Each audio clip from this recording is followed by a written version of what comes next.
It started like any other workday, until the earth shook beneath their feet. 31 lives underground, a tunnel collapse, zero visibility, and time running out. This could have been one of the worst industrial disasters in Los Angeles history, but what happened next shocked everyone. On the evening of the 9th of July, just before 8 p.m., a major collapse occurred deep within a massive industrial tunnel in Wilmington, California, near the 1,700 block of North Figueroa Street, just 6 miles into the underground site. This tunnel wasn't a mine or subway. It was part of a $630 million wastewater project managed by the LA County Sanitation District. Designed to carry treated water from Carson to San Pedro, the tunnel was still under construction, but fully staffed with dozens of workers. Suddenly, a section of the tunnel's inner lining gave way. Tons of soil and debris crashed down, leaving a gaping wall of dirt behind the working crews. Over 30 men were trapped, with only limited air, no cell signals, and one narrow path back to the surface. How do you escape a cave-in that happened 6 miles from the entrance? Rescue was not just hard. It was nearly impossible. Immediately after the collapse, the Los Angeles Fire Department launched a massive response. Over 100 emergency personnel were dispatched, including elite urban search and rescue teams. Roads were blocked, cranes and rescue cages were brought in, and paramedics stood by with stretchers. But the real heroes were already underground. Those trapped workers didn't wait.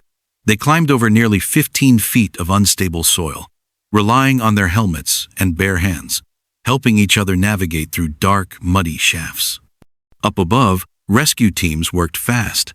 They set up a vertical hoisting system, a cage known as the bird cage, that could carry 6 to 8 men at a time.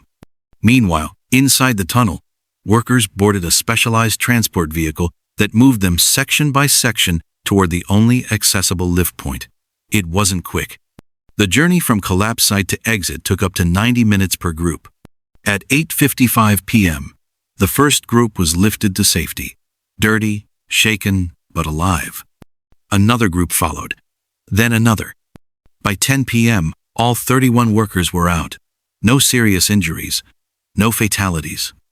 Against all odds, it was a perfect rescue. No one expected a miracle, but they got one. Fire Chief Ronnie Villanueva later revealed the scale of the danger. The failure occurred over 5 miles into the tunnel. One wrong move, and this could have become a recovery mission, not a rescue. The cause of the collapse? Still under investigation, but engineers believe a failure in the tunnel's structural lining may be responsible. Los Angeles Mayor Karen Bass posted shortly after the rescue, "All workers who were trapped underground tonight in Wilmington are now out and accounted for. Thank you to our brave first responders. You are LA's true heroes." From tragedy to triumph, not a single life lost. What could have been a nightmare became a story of courage, coordination, and survival. This was more than an accident. It was a test of engineering, of emergency response, and of human resilience. And everyone passed. If you found this story powerful, don't forget to share and subscribe for more updates on